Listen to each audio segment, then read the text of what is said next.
Hi, everybody. It's Karen Erickson Lee with Living by His Grace Ministries back again with Avery Harper.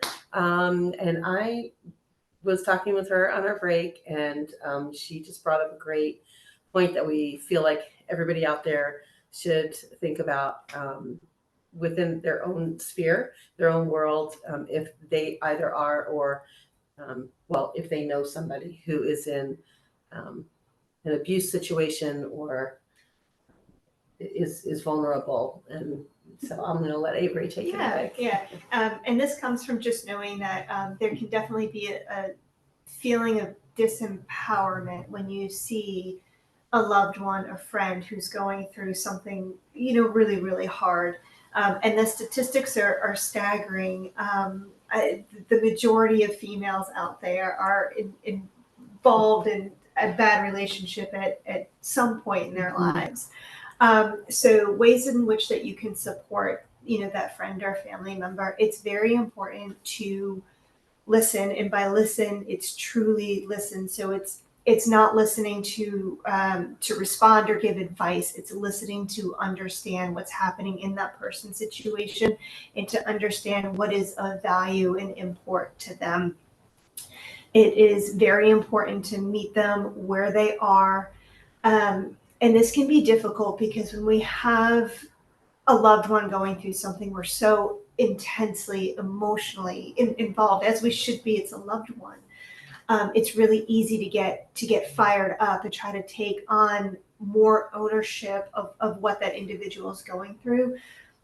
But ultimately, they are the survivors. It is their path that they are walking. It is their life that they have to walk. So encouraging them and supporting them in the decisions that they are making, but trying not to coerce or control their decisions.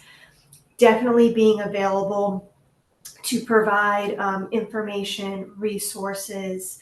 It can be as easy as, just seeing if someone wants to go and grab a coffee somewhere and just providing that friendship and that contact with them.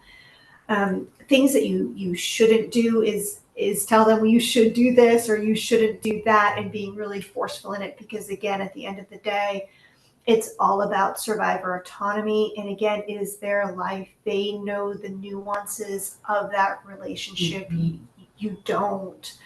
And trying very hard to make sure that you educate yourself on the power and control that comes into play with domestic violence, with intimate partner violence. There are a lot of things, like in terms of that individual, being potentially monitored, or that survivor being isolated, that may make it feel like they don't care about their friendship or their relationship with you. And it's probably not the case. It's probably that they're doing just the best that they can in the situation that they're in. Again, trying to keep their head above water, trying to make the best decisions for themselves and their families. Yeah. So lots of active listening, lots of meeting them where they're at, and trying your very best to withhold the judgment and telling them what that survivor should be doing, because it's not for you to say that. It's their life. It's their life path. Mm-hmm. That's tremendous. And it's interesting because I have a dear friend, a coworker that has become a dear friend, and she just was talking recently. I don't even know what we were talking about. I don't remember, but she was saying, my dad always told me, never should somebody. Mm-hmm. You can't tell somebody else what they should do because you're not in their shoes. And she was more eloquent in the way she stated that, just as you are, but that really rang true to me and hit home. So yeah. Wow. And I think if that friend or family member, if they have space available and a survivor is trying to leave, it, generally speaking, it can be very helpful if you've got a little bit of like a basement space or garage space for them to store, items, or if they're reaching out to you and asking you to be part of that safety plan, of that exit strategy. then certainly having an open and honest conversation about ways in which you can help or ways in which you can't help.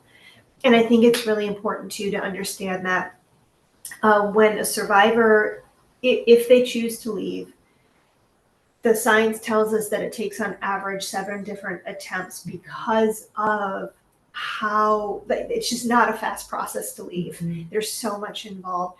So again, just that understanding on behalf of the survivor, but then also knowing that it'll take an emotional toll on you as well, and whatever self-care that you can do in order to stay there for that survivor long term is very important as well. Mhm.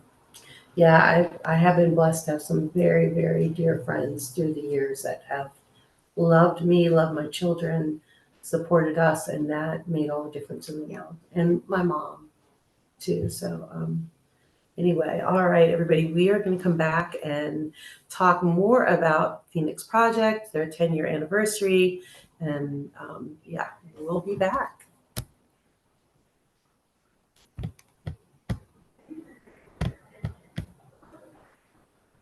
This always takes me a while. Sorry, everybody. All right, God